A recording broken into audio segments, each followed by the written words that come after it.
The Morrison government will inject $18 billion into the higher education sector in a relief package announced over the weekend. Now, universities warn this won't be enough to protect them from the loss of up to 21,000 jobs. And there are calls emerging, however, though. Some of these university bosses need to cut their salaries if they really want to make ends meet. Tim Dodd, the Australian newspaper's higher education editor, has written about this today. Some of these numbers are just outstanding, gobsmacking, extraordinary, and he joins me now from Sydney. Tim, I knew these are Vice Chancellors, which are like CEOs, for want of a better term, of our universities, our top universities. I knew they were well paid, but I had no idea of some of these salaries. Well, they are well paid, and for example, the Vice Chancellor of the University of Sydney, Michael Spence, gets about $1.5 million a year. Now, if you compare it to major corporates, it's probably about right, but I think we all have to realise, and I think we all accept, that universities are not major corporates. And the interesting thing about Michael Spence is that he's just accepted a job next year to be the head of University College London, which is one of the top universities in the UK. It's second only to Oxford and Cambridge. And the astonishing thing is that he's going there for half the salary. So if he's doing that, then Australia clearly is paying its Vice-Chancellors way above what you would normally expect them to get if you're world benchmarking. Well, tell me about the head of the ANU, the Vice-Chancellor there, because he refuses to take the salary that his predecessor took.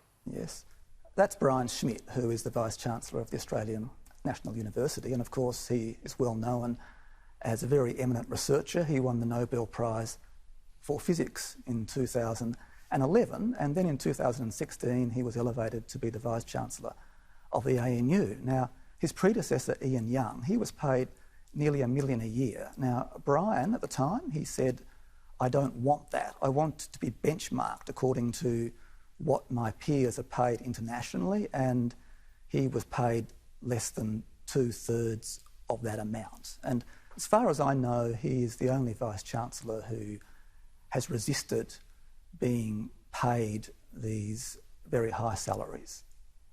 OK, well, given the billions of dollars that this sector gets from the taxpayer, how do the salaries get so far out of whack with other Vice-Chancellors? And I'm not comparing them with any other sector, I'm comparing them with their own counterparts around the world. We know Australia, I think Melbourne Uni is at best, or ANU, I can't remember, they toss around for the best in Australia on world rankings, but we rank about 50 in the world. Clearly, what we pay our Vice-Chancellors, completely out of odds, though, with the leading universities around the globe. How do we get so far out of whack? Well, let's be clear here that even if we reduced the salaries of the Vice-Chancellors and their executive staff, it would not make a big difference to the funding problem which the universities have now during the coronavirus crisis. But my point is that they now have to do a major job in reshaping their universities, which is probably going to involve the loss of thousands of jobs. And if they're going to do that in a credible way, they should start by saying, we will accept a salary cut and be paid according to the world benchmark. That would be a good thing. Tim, have we got out of whack because we've had these rivers of gold from foreign students? Have we, you know, it's not dissimilar to the argument about some of our big professional sporting codes, themselves getting out of whack and away from where the supporter base really is when times are like this. Have we got so far caught up in the addiction to foreign students that we've lost our way in the way we fund our universities and the way they expend the money on campus? Well, there's two questions there. The first one is, how did their salaries get so high? I think it crept up. I think we had more and more people from business as the chancellors and on the councils of universities, and they just over the years raised the salaries of the Vice-Chancellor, who is the CEO, to what they would expect in a business. Now, the other question about the rivers of gold out of Chinese students, yes, it's certainly true that has happened. It's been limited to a few universities have been the real beneficiaries of that.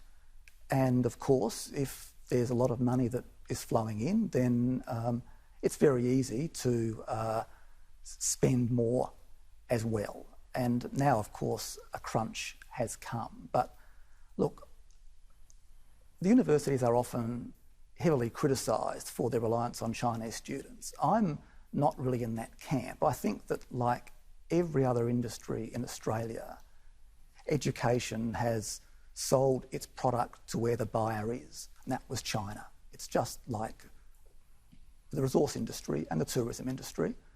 And now it temporarily is in big trouble, not for the reason that people thought. This thing with the coronavirus, it came out of the blue, but it's a very testing time.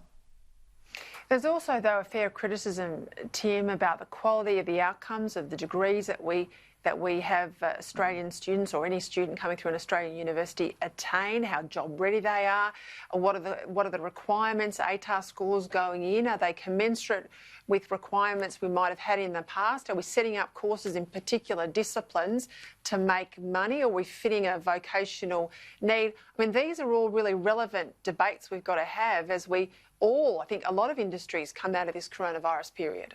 Look, it is a relevant thing to talk about. And look, I think that now we are in a crisis in higher education. It's a great time to stand back and look and say, well, how can we rebuild this in a way which works best for Australia?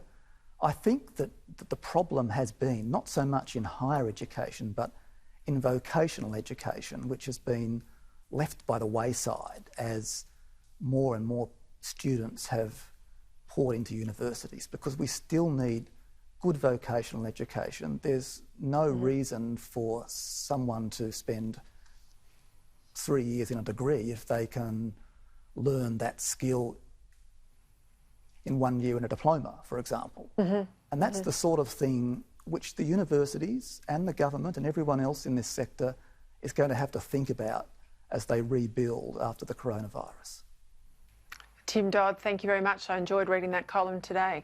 Illuminating, Thank you, Peter. I have to say.